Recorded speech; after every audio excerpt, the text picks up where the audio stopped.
So hello friend, welcome to exam Guruji. 32 part हम इस video में डिस्कस करने वाले हैं। जिसने चैनल को अभी तक सब्सक्राइब नहीं किया है वो कर लीजिए और साथ में बेल आइकन को प्रेस भी कर लीजिए। तो देखिए, सबसे पहले हमारा जो फर्स्ट क्वेश्चन है वो क्या बोल रहा था, steel beam of light section. Steel का जो बीम है वो लाइट सेक्शन का है, जिसको आपने प्लेस किया हुआ है, रखा हुआ है, परिच्छेद किया हुआ है प्लेन सीमेंट कंक्रीट में, आर कोल्ड। उसको आप क्या बोलते हैं? सिंपल जोस्ट बोलते हैं जोस्ट, या फिर कंक्रीट जोस्ट, या फिर फिलर जोस्ट आप बोलते हैं। कौन सी कड़ी आप उसको बोलते हैं? तो जो स्टील का जो लाइट बीम का सेक्शन होता है वो प्लेन कंक्रीट में होता है, उसको आप फिलर जोस्ट बोलते हैं। पूरक कड़ी हम उसको बोलेंगे। डी हमारा इस क्वेश्चन के लिए आंसर बन जाएगा। अगला क्वेश्चन देखिए, अकॉर्डिंग टू हमारे आईएस कोड, नॉमिनल कवर जो प्रोवाइड करते हैं concrete surface expose to very severe environmental condition के लिए shall not be less than, किस वैल्यू से कम नहीं होनी चाहिए? वेरी सीवियर के लिए पूछ रहा है आपसे कि भाई वेरी सीवियर के लिए कितनी होती है नॉमिनल कंक्रीट कवर जो होती है, किस वैल्यू से कम नहीं होनी चाहिए? क्या आंसर रहेगा इस क्वेश्चन के लिए? वेरी सीवियर के लिए पूछा गया तो 45 हमारा आंसर हो जाएगा। 45 जो होता है वेरी सीवियर के लिए होता है। सीवियर की अगर आप बात करेंगे तो उसके लिए सॉरी, यहाँ पे 50 आंसर होना चाहिए था। वेरी सीवियर के लिए पूछा तो 45 जो होता है वो तो होता है सीवियर के लिए, या फिर वेरी के लिए पूछा है तो ये गलत है। ऑप्शन सी हमारा आंसर हो जाएगा। वेरी सीवियर के लिए जो होता है वो 50 होता है, सीवियर के लिए के केसेस में होता है हमारा 45 एंड 75। तो आपको पता है कि एक्सट्रीम का केसेस आता है, इसमें एक्सट्रीम का आता है। माइल्ड का, ये मॉडरेट का केस है। माइल्ड की अगर आप बात करेंगे तो माइल्ड के लिए 20 होता है, 20 mm की नॉमिनल कवर होती है। तो ऑप्शन हमारा इस क्वेश्चन के लिए सी आंसर बन जाएगा। ये पॉइंट आप याद रखिए। उसके बाद अगला क्वेश्चन भी यहाँ पे वेरी वेरी इंपॉर्टेंट है। क्वेश्चन क्या बोल रहा है देखिए।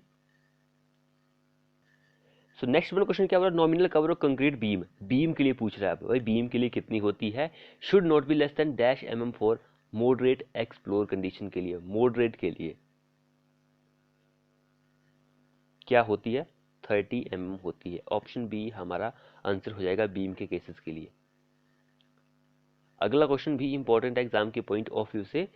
ए component of an ocean energy is to be constructed using reinforced cement concrete, which of the following will be considered as the export for the design of structure?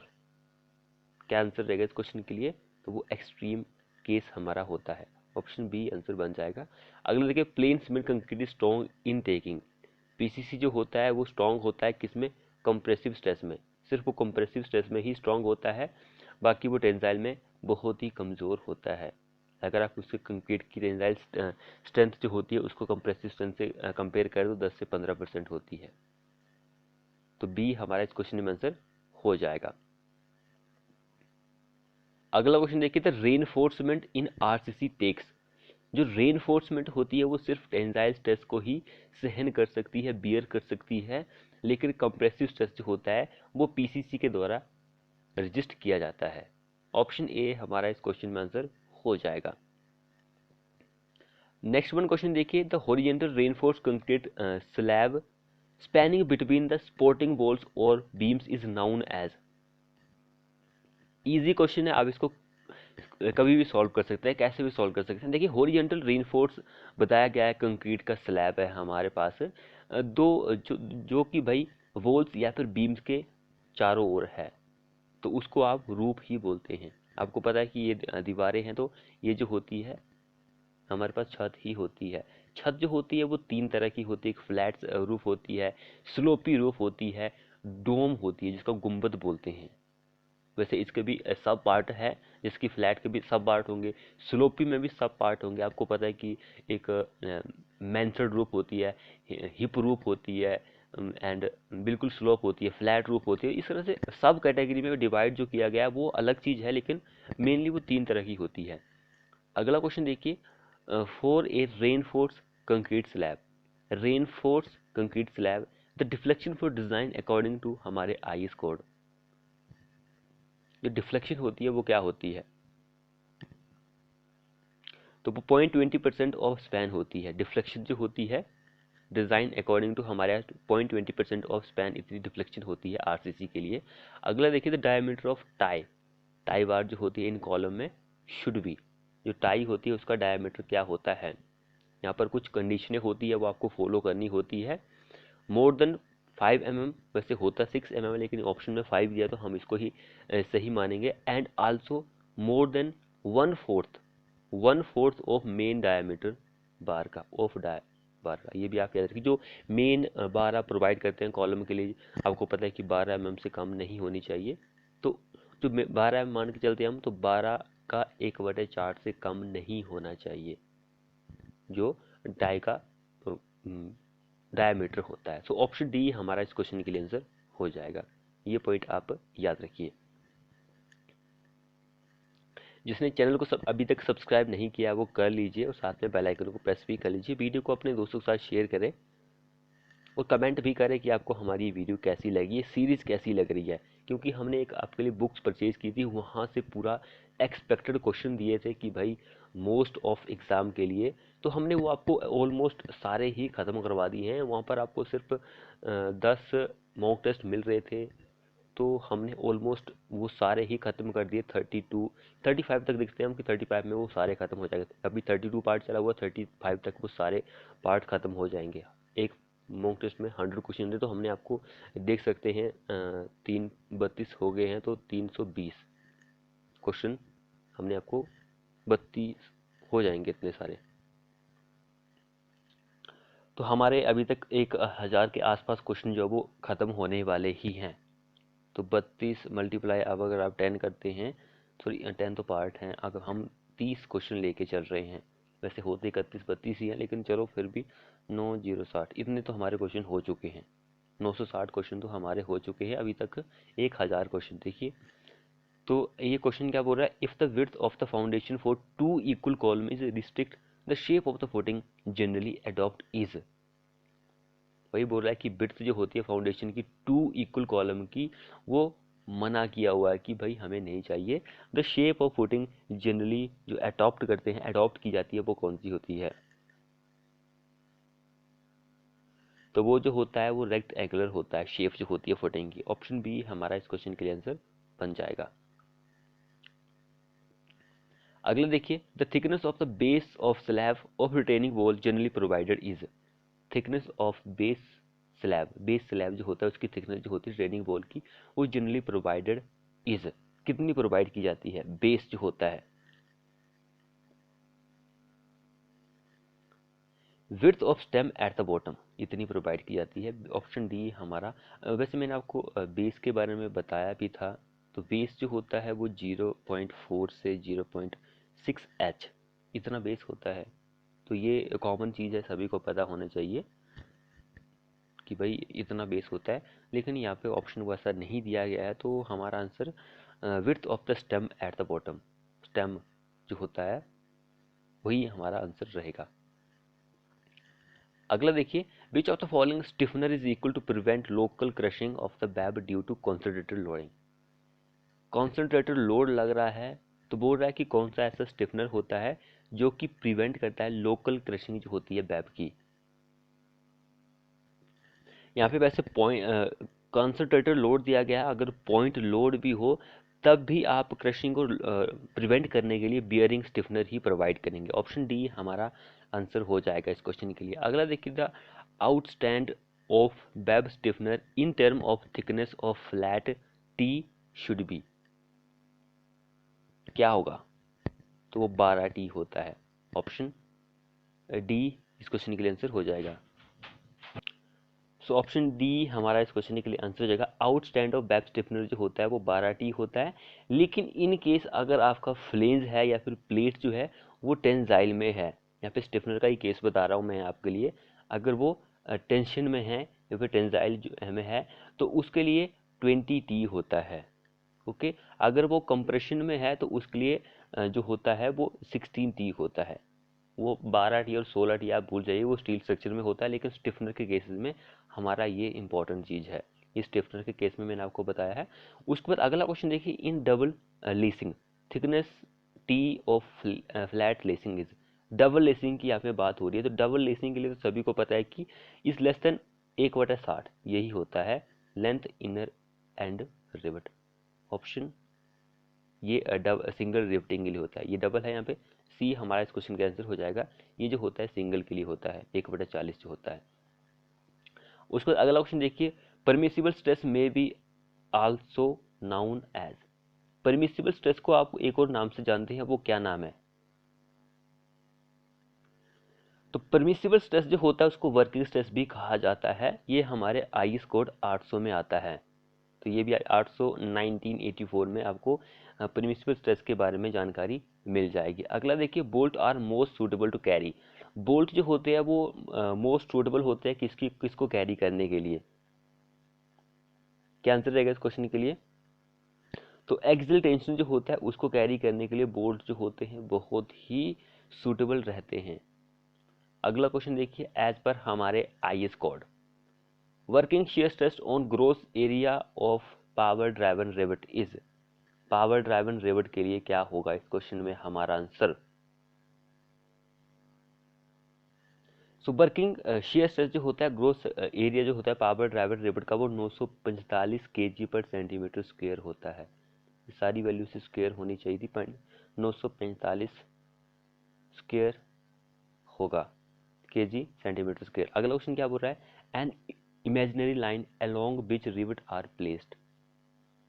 एक imaginary line जिसके ऊपर rivet जो होती है वो लगाई जाती है, उसको आप किस नाम से जानते हैं?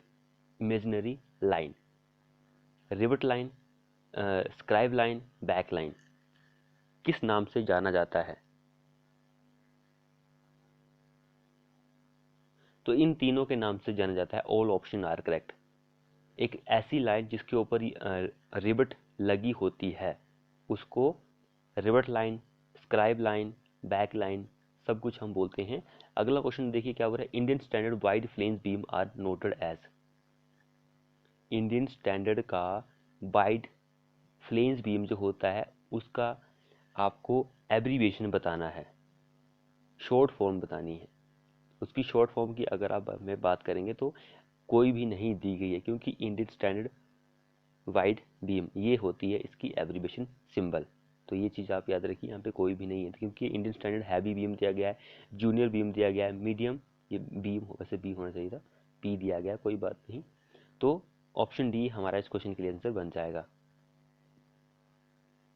अगला क्वेश्चन बोल रहा था, modulus of elasticity of steel is more than that of concrete, it indicate that steel is. बोल रहा है कि मॉडुलस ऑफ इलास्टिसिटी अगर ज़्यादा है कंक्रीट की, स्टील की अगर ज़्यादा है कंक्रीट से, तो वो क्या दर्शाता है कि स्टील के पास क्या है? तो सबसे पहले आपको स्टील का मॉडुलस ऑफ इलास्टिसिटी तो पता ही है कि भाई कितना होता है, 2.04 इंटू 10⁵ से लेकर 2.18 इंटू 10⁵ न्यूटन पर mm² होता है, ये सभी को पता है। अगर बोल रहा है कि स्टील का ज़्यादा होगा कंक्रीट से, तो ये क्या दर्शाएगा? तो ये इंडिकेट करेगा कि हमारा जो स्टील है वो बहुत ही कठोर है, स्टिफ है, बहुत ही स्टिफ है। तो यहाँ पे कोई भी स्टिफ से नहीं दिया गया, तो डी हमारा आंसर हो जाएगा इस क्वेश्चन के लिए। अगला देखिए, steel is a dash material. Steel भाई कौन सा मटेरियल है? स्टील क्या है? तो स्टील जो होता है सभी को पता है इलास्टिक होता है। स्टील के 3 पार्ट में डिवाइड किया गया है, एक माइल्ड स्टील, एक मीडियम कार्बन स्टील, एक हाई कार्बन स्टील। तो ये तीनों पार्ट में स्टील को डिवाइड किया गया है। तो सभी को पता होगा कि भाई माइल्ड स्टील में 0.15 से 0.30 तक कार्बन कंटेंट होता है। अगर आप मीडियम कार्बन की बात करेंगे तो 0.25 से 0.70 तक होता है। उसके बाद हाई कार्बन स्टील की बात करेंगे तो 0.70 से 1.5 तक कार्बन कंटेंट होता है। तो ऑप्शन ए हमारा इस क्वेश्चन के लिए आंसर हो जाएगा।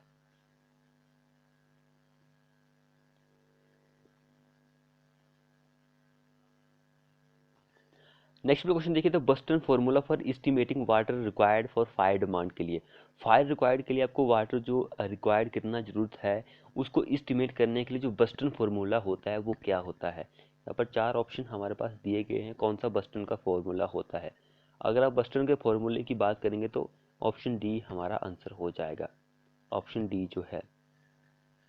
उसके बाद एक कुचलिन फॉर्मूला होता है, तो ये कुलचिंग फॉर्मूला होता है। तो ये फ्री मैन का भी होता है लेकिन बहुत लेंथी है, वो हम बाद में देख लेंगे। वैसे मैंने आपको फॉर्मूले बताए भी हैं। अगला क्वेश्चन देखिए, the total water requirement of A city is generally assessed on the basis of. भाई टोटल पानी की जो जरूरत होती है किसी एक शहर के लिए, वो उसका निर्धारण जो है किया जाता है, किस बेस पर किया जाता है? मैक्सिमम आवरेज डिमांड पर, maximum daily demand plus fire demand, average daily demand plus fire demand, किस बेस पर किया जाता है?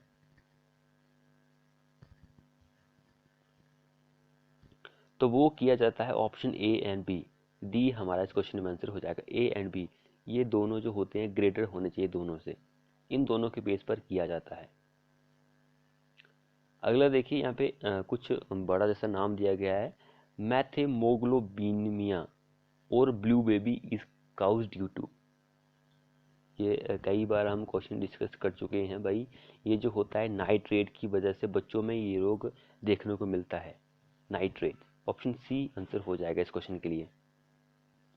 अगर आप नाइट्रेट जो होता है इसकी एक्सेप्टेबल लिमिट की बात करेंगे तो 45 mg पर लीटर होती है, 45, इससे ज़्यादा नहीं होनी चाहिए। इससे ज़्यादा होगी तो बच्चों में ये वाला रोग हो जाएगा ब्लू बेबी नाम का, जिसको आप मैथेमोग्लोबिनिमिया के नाम से जानते हैं। अगला देखिए, while checking the quality of water. जब आप पानी की क्वालिटी चेक कर रहे होते हैं तो generally the presence of E coli bacteria is an indicator of. जब आप पानी की क्वालिटी चेक कर रहे होते हैं तो अगर आपको ई कोली नाम का एक बैक्टीरिया मिलता है वहाँ पर, तो वो क्या दर्शाता है कि भाई क्या है, क्या है वो?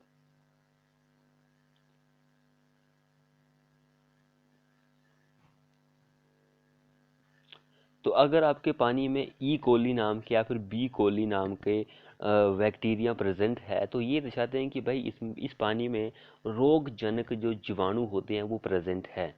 ये आप याद रखिए। तो कई वैसे जो कई होते हैं वो तो खतरनाक नहीं होते हैं, लेकिन ये ई कोली नाम का जो है ये बहुत ही खतरनाक होता है। इसका एक H7 नाम दिया गया है, एक O157 दिया गया है।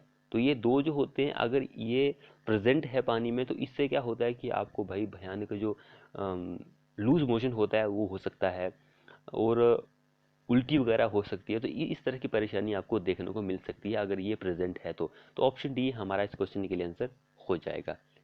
वेरी इंपॉर्टेंट क्वेश्चन है ये। अगला देखिए, permanent hardness can not be remove by. किसके द्वारा रिमूव नहीं की जा सकती है जो परमानेंट हार्डनेस होती है? जैसे परमानेंट हार्डनेस होती है, दो प्रोसेस से आप रिमूव कर सकते हैं। तो यहाँ पर ऑप्शन इसके द्वारा नहीं कर सकते, बाकी ये तीनों तो हमारे आंसर हो ही जाएंगे ऑटोमेटिकली। ऑप्शन ए हमारा आंसर बन जाएगा। जियोलाइट प्रोसेस होती है, लाइम सोडा प्रोसेस होती है, इसके द्वारा भी कर सकते हैं। तो लेकिन नेमली आपने यही इसके नाम के ही सुने होंगे। तो तीनों वैसे कर सकती हैं। ऑप्शन ए हमारा इस क्वेश्चन के लिए आंसर हो जाएगा। अगला क्या बोल रहा है देखिए, the detention time of water for sedimentation tank using coagulant raw supply may be vary between. Detention time जो होता है वो क्या होता है सेडिमेंटेशन टैंक का? तो 2 से 4 घंटे का होता है, 2 से 4 घंटे का होता है डिटेंशन टाइम जो होता है। अगला देखिए, as compare to high rate filter standard rate required land area. जब भी अगर आप हाई रेट फिल्टर को कंपेयर करेंगे standard rate required land area से, तो क्या होगा?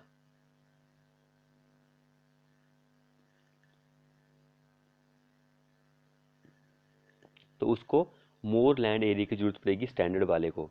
ऑप्शन ए हमारा इस क्वेश्चन के लिए आंसर हो जाएगा। अगला क्वेश्चन देखिए, the algae dies out in the zone of. तो जो शैवाल होते हैं वो डिग्रेडेशन जोन जो होती है उसमें ऑक्सीजन की कमी के कारण मर जाते हैं। ऑप्शन ए हमारा इस क्वेश्चन के लिए आंसर हो जाएगा। अगला देखिए, the acceptable noise level for rural area as per हमारे इस IS कोड के अकॉर्डिंग कितनी होती है? रूरल ग्रामीण एरिया जो होता है उसके लिए 25 से 35 डेसिबल होती है। 25 से 35 डेसिबल, ऑप्शन ए हमारा आंसर हो जाएगा इस क्वेश्चन के लिए। अगला लास्ट क्वेश्चन देखिए हमारे इस वीडियो का, ये क्वेश्चन इंपॉर्टेंट है। तो क्वेश्चन क्या बोल रहा है, in water distribution system, water distribution system जो होता है उसमें balancing storage can be work out by, balancing storage जो होती है वो वर्क आउट की जाती है किसके द्वारा, तो वो मास कर्व जो होता है उसके द्वारा ही वर्कआउट की जाती है। ऑप्शन बी हमारा इस क्वेश्चन के लिए आंसर हो जाएगा। फ्रेंड्स ये थे हमारे मोस्ट 31 क्वेश्चन। वीडियो को अपने दोस्तों के साथ शेयर करें, चैनल को सब्सक्राइब नहीं किया तो कर लीजिए और साथ में बेल आइकन को प्रेस कर लीजिए। मिलते हैं ऐसे ही नेक्स्ट वीडियो में।